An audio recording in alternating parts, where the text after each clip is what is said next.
महाराष्ट्र क्रांती news, आवाज सर्वसामान्यांचा। स्वातंत्र्य दिनाचे औचित्य साधून 278 विद्यार्थ्यांना शैक्षणिक साहित्याचे वाटप। स्वातंत्र्य दिनाचे औचित्य साधून ग्रुप ग्रामपंचायत कारेगाव कोचाळे अंतर्गत येणाऱ्या तीनही शाळांमधील 278 विद्यार्थ्यांना शालोपयोगी शैक्षणिक साहित्याचे वाटप करण्यात आले।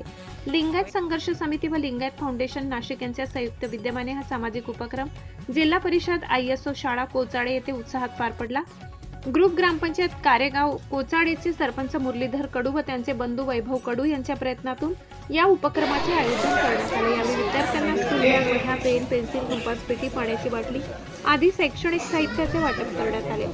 स्वातंत्र्य दिनाच्या निमित्ताने विद्यार्थ्यांना शैक्षणिक मदतीचा हात देत सामाजिक बांधिलकी जपणारा हा उपक्रम राबविण्यात आलाय।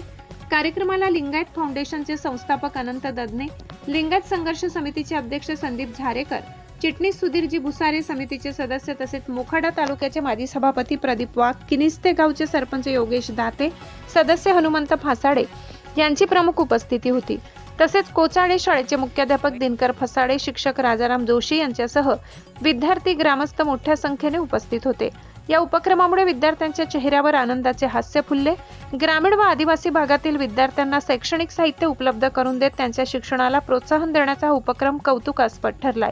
महाराष्ट्र क्रांती न्यूज साठी प्रतिनिधी सौरभ कांबडी, जव्हार, पालघर। अशाच नवनवीन बातम्या पाहण्यासाठी आमच्या महाराष्ट्र क्रांती न्यूज या YouTube चॅनलला लाईक करा, सबस्क्राईब करा आणि बेल आयकॉनला प्रेस करा।